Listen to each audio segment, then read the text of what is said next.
వేరే దారి ఏదైనా ఉందేమో చూడు. అంతే. మీరేంటి ఇక్కడ? అది వదిలేసి ఇక్కడ ఏడుస్తూ కూర్చుంటే ఏంట్రా లాభం? తర్వాత వీడికి మీ అమ్మాయికి మధ్యన లవ్ గురించి ఆలోచిస్తున్నావా? దాని గురించి నీకు ఒక అడ్వైస్ నేను ఇస్తాను. వేరే ఏం చేయగలను? నువ్వు ఇప్పుడు ఏమన్నావురా? వాళ్ళ ప్రేమ గురించి. వాళ్ళిద్దరూ లవ్ చేసుకుంటున్నారు. అది వీడేం చెప్తున్నాడు రా? అది నీకు సోషకి మధ్య ఏముందిరా? ఒరే జాన్సన్, దీని గురించి నేనే నీతో మాట్లాడదాం అనుకున్నాను, కానీ ఈ విషయం ఎలా చెప్పాలో అర్థం కాలేదురా. మనం వీళ్ళ పెళ్లి చేసేద్దాం. అంటే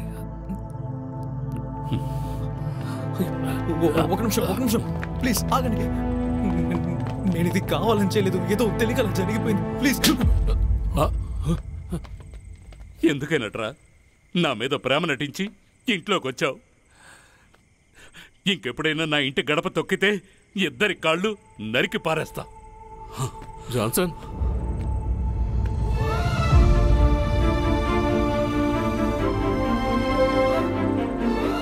జాన్సన్,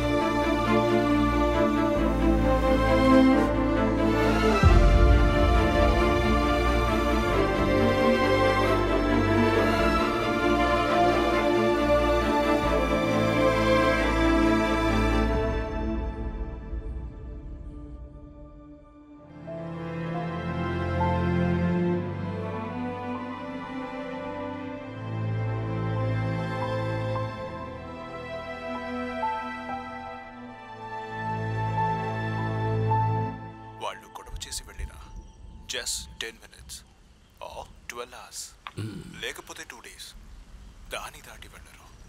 బేబీ, మీరు త్వరలో వాళ్ళతో మాట్లాడతారు. ఖచ్చితంగా సమస్యలు సాల్వ్ అవుతాయి.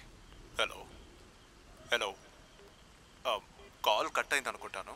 కాల్ చేసిందేమో పుష్పఖండం నుంచి బేబీ. సరే, వారి కోరిన పాటని ఇప్పుడు ఆయన కోసం వినిపిస్తాం. వినండి, వింటూనే ఉండండి.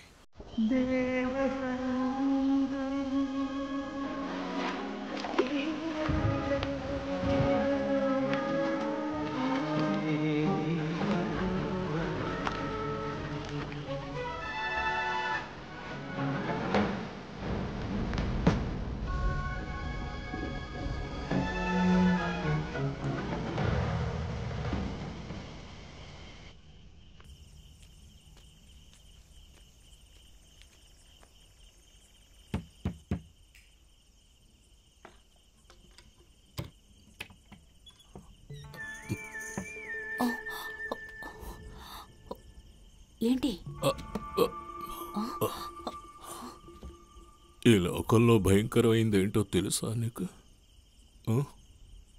ఒకటిగా ఉందామని అసలు రేపి తరువాత ఒంటరిగా వదిలేసి వెళ్ళిపోవడం.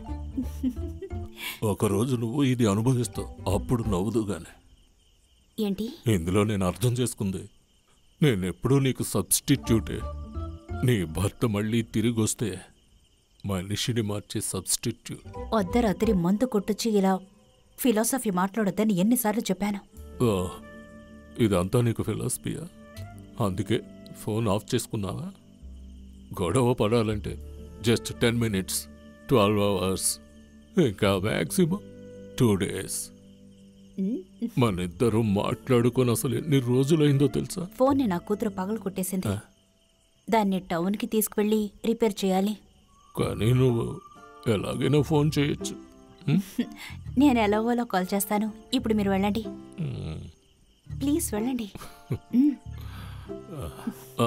తర్వాత ఇంకొక విషయం ఉంది. నేను అది చెప్పడానికి వచ్చాను, నువ్వెవరికి చెప్పకూడదు. ఒట్టువే ఎవరికి చెప్పననే. ఇప్పుడు చెప్తాను. మన జాన్సన్ కొడుకున్నాడుగా, షారన్, వాడే